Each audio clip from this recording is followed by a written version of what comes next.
Hello again, everyone. We are Gaming by Gaslight, and welcome back to our Elithian Races playthrough of Starbound. When we last left off, we were just about to go after the Apex artifact, so let us do so.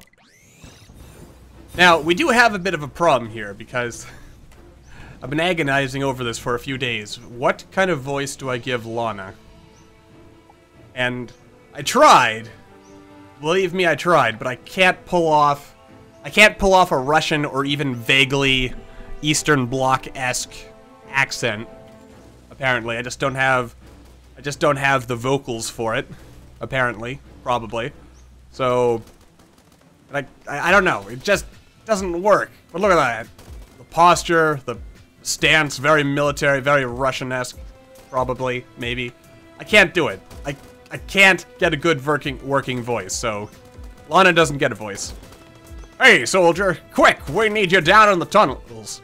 Oh, wait, you're not one of mine. If you're here to join us, we could use you. Name's Lana Blake, and if you want into this mini-nog stronghold as bad as I do, then something tunnel access, lower their defenses, yeah, just go down there. I'm busy killing stuff. Alright, Lana gets a voice after all. It's like, what even is that voice? I don't know. I don't know. Is that like what I imagine an American accent sounds like? I don't know. It's something. Alright, it's something. It's nothing, it's not good, but it's something.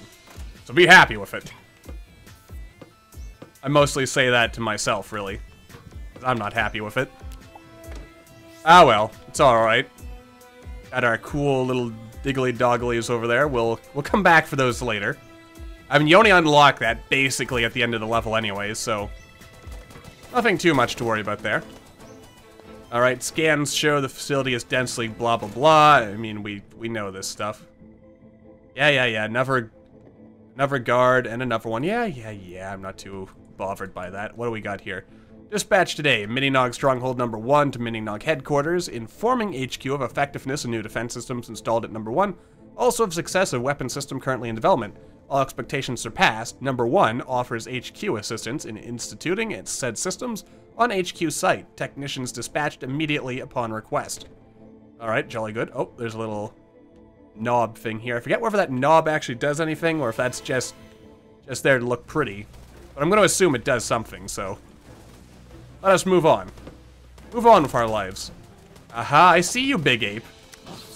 I know you've got all your big ape-like things going on there.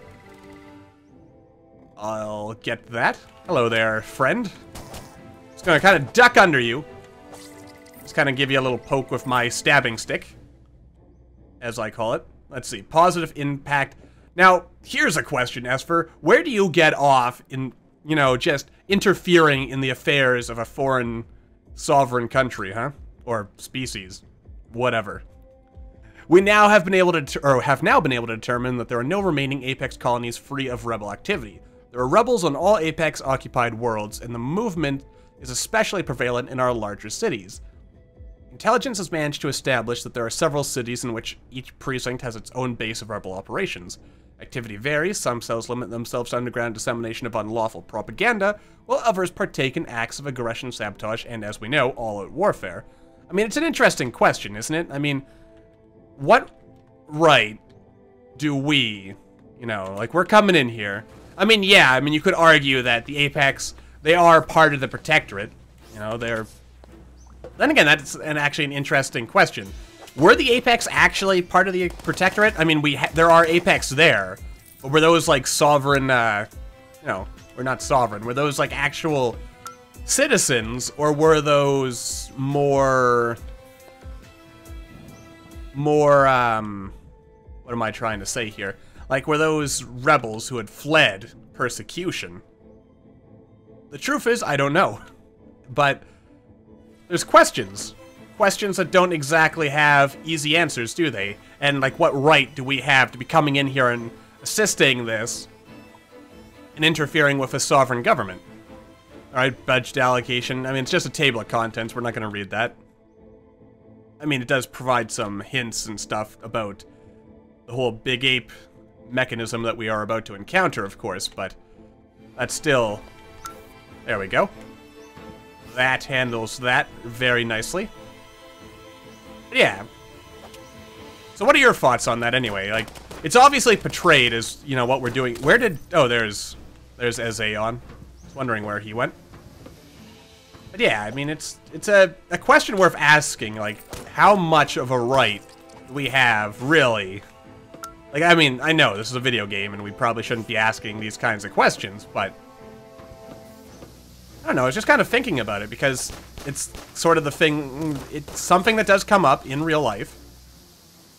You know, like, when is it okay for a foreign nation to invade another sovereign nation and, you know, force their way of life and government on a people? Alright, so we're back. And, you know, think about it. I mean, like, given the nature of, like, the Mini-Nog government and the way that they kind of oppress their people, you could argue that we are justified in coming in here and invading and helping this insurgency, this rebellion, in their glorious righteous quest to see freedom and justice brought to the general Apex population. But then again, you never really know, do you? Maybe we're doing a bad thing. Also, I completely missed that was already open. I'm blind sometimes, especially when I get caught up. I mean, again, you know, like, this is a video game, so thinking about such things is probably, you know, it's going a little far compared to, like, what we really need to be thinking about as far as, you know, just, you know, it's a game. It's a game, and the game does not intend to ask those tough questions about sovereignty and stuff. Hello there, friend. You like bananas? I like bananas. Also, I did not make any more useful potion-y things before we started, so not so good, really. But, whatever. Hello there, mutant apex monster thing. Anyway, but yeah. So, there is that. Oh, hello again, monster thing. Monster thing that is just trying to live his life, or her life, or its life. I mean, I don't know. Wait, was there a... Oh. I was gonna say, was there a purpose to going down here? Yes, there was. That was what this was for. I understand now. Alright, so we just kind of walk through here, or at least, you know, we get up here. Then we do that. Everything's powering down. We come on in here. We open this, get a cool visor. Gonna need to craft a whole bunch of additional things. There's a blood bank there. Those are always cool. There's Big Ape again. Oh, what is this? An electrical barrier that is oh, right, that's the little... Right, that's what this is. Gotcha. Broken mirror. I kind of have to wonder, though. Like, that thing. That hologram of Big Ape that is following us. Is that actually anything? Like, is there actually someone watching there, or does that exist solely as like an intimidation factor? I have to assume it's actually like part of some kind of grand surveillance system. Then here's a really interesting question. Like, we know about the Big Ape security system, but is that all there is to it, or is it possible that Big Ape, you know, is like a fully functional AI, kind of like the Patriot AI from, you know, the Metal Gear series. And if someday, if given the right opportunity, if said AI will take over and rule the world all on its own. Alright. Hey, don't stab me. I did not give you permission to stab me. Alright, you're almost done. There you go. You have finished charging. It's time to move on. It is boss battle time. That is a cool portrait. That's also an interesting portrait. You made it, soldier. Good. I'm wounded. I need you to finish what we started. Take out the final defenses. Also, I think I may have done this voice before. So, Lana's like... I don't know. What would you say that accent is, or what it at least, like, halfway resembles? If it resembles anything at all. Wish I could break that champagne bottle. But no champagne for me today. A shame. We'll just have to content ourselves to break their priceless furniture. Sure, I'll take that with me. Why not? Anyway. A lot of nice art and architecture. Alright, it's you. Big Ape. The biggest of apes. It was actually not that hard. Well, I mean, he's a lot easier if you're using a gun. Oh dear. Alright. Now, as I recall, these individual things, like, heal themselves. Oh dear. Hello. Big Ape, calm down. Calm your testicles, sir. Ow. I mean, you're an AI, so I assume you don't actually have any kind of, oh dear. Oh dear. Yes, enough of that, sir. But, you know, a robotical ape probably does not have testicles of any kind, but, you know, we won't let that get in the way of telling him to calm down. Oh my. You are very angry. Alright, there goes another one. Probably want to heal up again. Oh my. Well. He's breaking down. Come on. Is it even possible to beat this thing without taking damage? Well, I guess if I actually used a shield, probably. But I mean, shields are for suckers, so why would I use a shield? There we go. Oh my. You are losing it, Big Ape. You are, like, totally low polygons. This is not exactly the best gun for what I'm trying to accomplish here, is it? Come on. There we go. Oh dear. Come on. Come on. Almost there. Almost. Almost. Oh dear. Hello. Big old blue screen of death there. Well. That was fun. I had a good time. Hey, Mac. Yeah, I think I scanned you. More or less. You would be pretty cool to print off, actually. Have as an item. I'll take this. I'll leave. It's worth money. I might as well. Of course, here's where we find out the truth. That Big Ape is nothing but a hologram. A projection. Nothing but a ruse. Just like Big Brother. The newest iteration of the Big Ape Projection and Ballistic Implementation System, or BATBIS. BATBIS? BATBIS. Whatever. Sounds like bat piss, but there you go. Is proving highly effective. So for all test subjects have been nullified. There's still debate amongst the research and the R&D team as to the benefits of limiting lethality in the system. Previous iterations have left some subjects alive, and the experiences of these survivors has had a huge impact on their psyche. The resultant terror of Big Ape has inspired levels of loyalty to the figure that are previously unheard of. Proponents for adjustment point out that nurturing this aspect of the system could be beneficial to ongoing promotion of the Big Ape construct.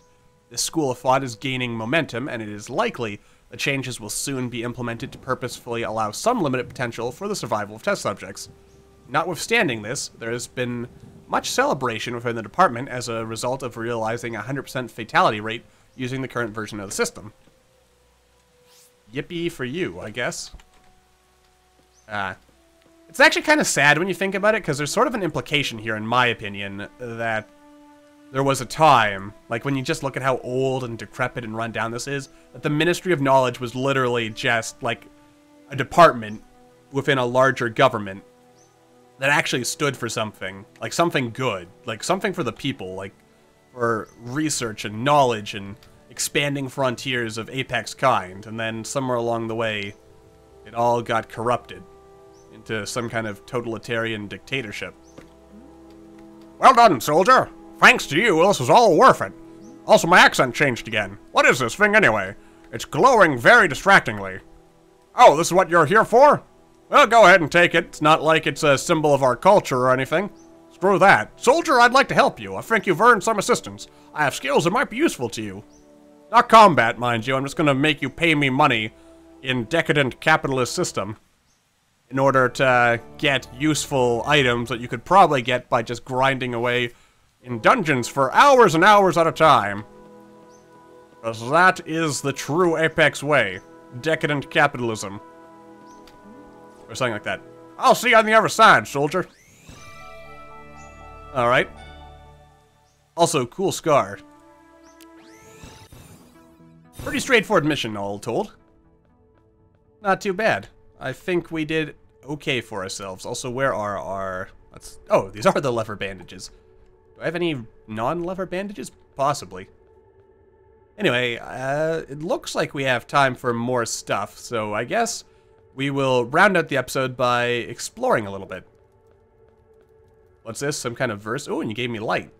Cool. I'm gonna assume Tuanek's blessing changes like every day or something. I'm so pleased our band is growing, dear.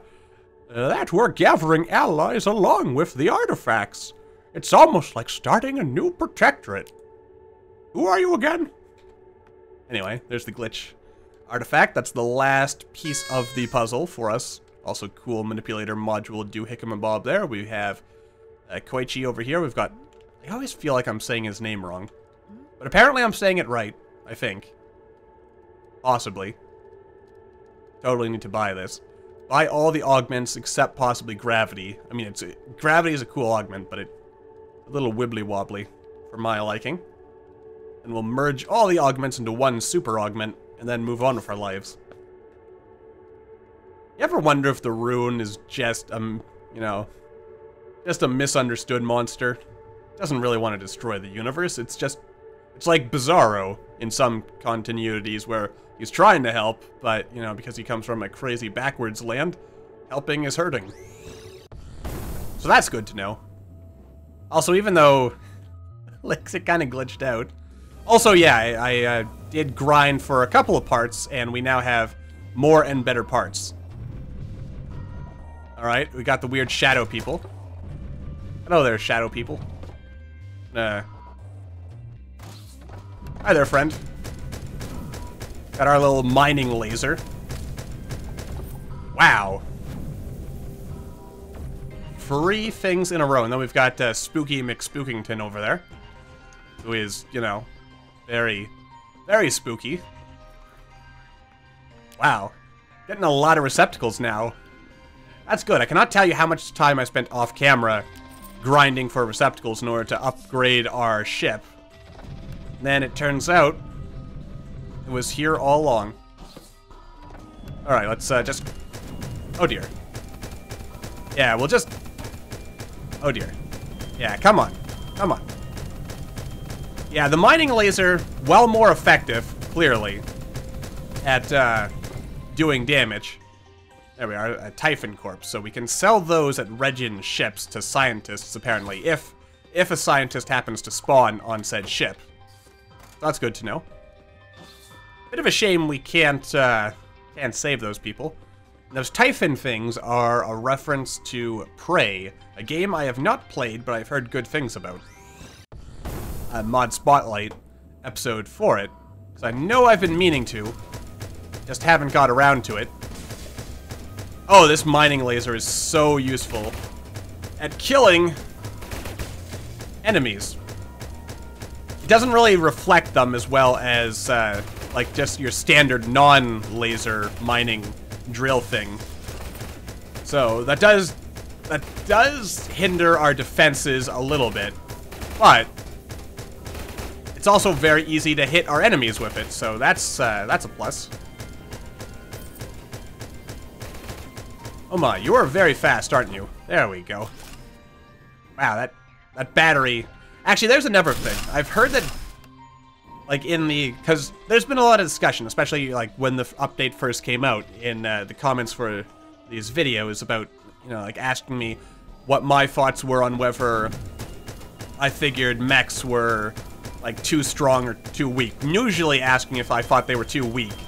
And from some reading I've done on the subject, it seems that part of the problem is that batteries don't scale. So batteries will heal you a lot when you have, like, a low-level mech. When you have a high-level mech, they do basically next to nothing. So, yeah.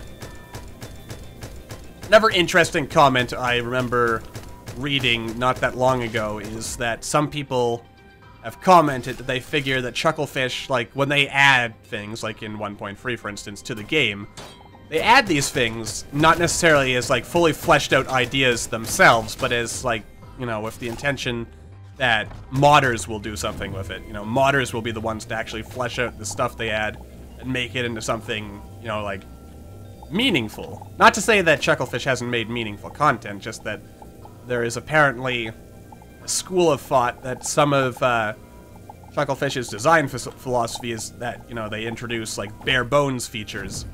I don't know why I'm mining this, just to, I guess, see how effective it is. And then, you know, it's up to... It's an exercise for modders to actually do something with these features. Which, I mean, that's not entirely a terrible thing. Because long term, I mean, the survivability, or, you know, how long Starbound remains, like, relevant, will no doubt depend entirely, oh dear, entirely on, you know, how long it maintains an active community, particularly an active modding community. So, and there's something to be said about that. Though, it would be nice if some of the features, especially the mechs and stuff that were added in 1.3, were a little bit more integrated into the main game, rather than kind of being something that's, you know, it's there, but it's also kind of off by itself. You know? Anyway, I'm interested in hearing what your thoughts are on that, and I also figure, looking down at my timer, that's probably where we're going to wrap this episode up, so until the next time, thank you all for watching. I hope you all enjoyed. Don't forget to hit that like button, or maybe leave me a comment down below, and I will see all you, hopefully, in the next video.